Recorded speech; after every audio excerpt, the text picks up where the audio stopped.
Bonjour et bienvenue sur EMFM. Alors aujourd'hui c'est un jour particulier. Particulier pourquoi? Pourquoi je dis particulier? Vous vous posez la question. Pourquoi? Parce que nous avons un DJ spectaculaire avec nous aujourd'hui. Et il s'agit de, vous l'aurez deviné, DJ, je ne sais même pas ton nom de DJ. C'est DJ Mad Killer. DJ Mad Killer, voilà, donc un nom très créatif, il y a de la créativité, je sens qu'il y a un bon fond en cet être, donc nous allons tout de suite commencer l'interview aujourd'hui. Donc bonjour DJ Mad Killer. Bonjour Thomas. Voilà, donc, qu'est-ce qui t'a pris tout d'un coup de faire DJ, de penser à faire DJ? En fait, c'est en allant à une soirée, j'ai regardé comment les DJ travaillaient, j'ai proposé, j'ai aidé, et là tout de suite le déclic s'est fait, je me suis dit, là c'est mon métier, ça va servir mon métier, je vais me lancer là-dedans directement. Ouais. Le déclic s'est fait donc tout d'un coup, après avoir regardé, si j'ai bien compris. Et là tu savais que tu allais en faire ton métier. Et j'ai commencé à m'investir énormément dans ce projet. Je continue bien sûr à m'investir, mais je me suis investi pas mal d'années pour avoir ce que j'ai déjà en studio. Et tu as quoi J'ai une table de mixage Behringer, un double lecteur CD IMG, deux platines CD, deux platines vinyle de chez Stanton. Ah oui, c'est bien tout ce matériel.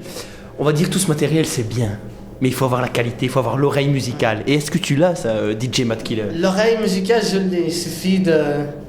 Une fois que tu lances ton morceau, il suffit d'écouter, de bien caler ton disque. Il faut vraiment calculer à quel moment tu veux passer ton disque. Voilà, donc, comme vous pouvez l'entendre, c'est tout un art, hein, n'est-ce pas? Vous comprenez sans doute mieux que moi toutes ces histoires de mesures, de notes, de temps. Moi, je n'y comprends rien pour être honnête. Et tu as envie de rire? Je vois que tu as envie de rire. J'ai envie de... Toutes ces notes, hein? Oui, moi, ça va. Je suis pas vraiment j'ai pas de formation musicale, mais niveau créativité, je vois que je peux faire quelque chose. C'est ça qui est bien, aller de soi-même, on va de soi-même je suis un autodidacte. Sans avoir des gens dans les pattes, voilà, exactement. C'est les gens comme toi que j'aime bien, moi. C'est les gens comme toi que j'aime bien, ceux qui s'investissent. Et qu'est-ce que j'allais dire? Oui, donc tu animes des soirées, sûrement, tu fais vibrer les filles. J'ai pas mal de soirées. Tu animes pas mal de soirées. Donc j'imagine que quand tu te lances, tu es bien, tu es un chaud lapin, tu te fais montrer, quoi. Tu montes, tu te mets debout sur ta table, et là, la réaction des gens. Quelle est la première réaction des gens quand tu lances ta musique? La réaction des gens, il faut d'abord danser la musique calmement et il faut voir si ça plaît vraiment aux gens ou pas. Là, si ça plaît vraiment, là tu peux directement attaquer sur vraiment des très très bons morceaux, des morceaux connus. Il faut toujours commencer sur des morceaux. Ah, tu fais pas des morceaux à toi, tu lances Si, je joue mes morceaux à moi, mais là c'est moi qui décide. Par exemple, si j'ai envie de jouer mon morceau à moi en premier, en dernier ou au milieu de cette DJ.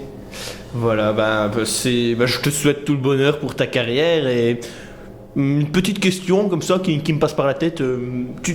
Où te vois-tu dans 10 ans? Dans 10 ans, je me vois comme je suis maintenant, tout en évoluant dans mon travail.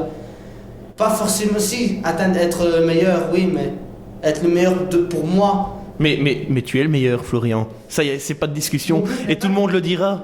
J'ai encore des cris les cris des filles en arrivant au studio. DJ Mad Killer, j'ai envie son slip, j'ai envie ses capotes. Donnez-le-moi, je suis fan de lui. Si je pouvais sauter à son cou. Qu'est-ce que tu penses de tout ça? Moi, dans 10 ans, tu veux que je te dise où je te vois, moi, dans 10 ans? Moi, je te vois au Parc des Princes, mon gars. Tu n'as pas assez confiance en toi. Il faut avoir confiance en toi. Il faut aller de l'avant, mon vieux. Tu vas triompher, tu vas devenir le DJ du siècle, mon gars. Bob Sinclair, Guetta, c'est rien du tout à côté de toi. Ok, on est d'accord maintenant? Ok. Mon but n'est pas de dépasser Guetta ou Bob Sinclair, mon but est de travailler d'être moi-même. Mon but est d'être de moi-même, de faire ma musique, de faire danser les gens, d'être populaire aussi. Et t'es humble. Mais tout DJ cherche une certaine popularité et cherche à vendre ses albums et ses chansons. Oui. N'est-ce pas ton but à toi? Si c'est le but, bien sûr, quand tu joues ton album en set DJ, en live, tu sais si tu vas vendre ou pas ton album. Mais moi je suis persuadé, si je lance mon set DJ en boîte, je suis sûr d'avoir que mes albums vont être vendus. Ouais.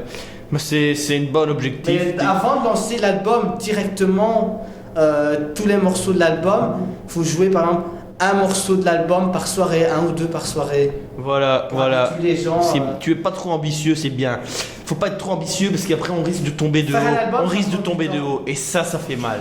Et ça fait mal, hein. Ça fait très très mal comme il le dit. Donc c'était un interview sympathique, hein. Ouais. Donc on va laisser l'antenne aux amis. Et un petit dernier mot pour la fin, une petite anecdote peut-être. Prochaine soirée au mois de juillet, au mois d'août. Ah, et j'y serai, compte sur moi.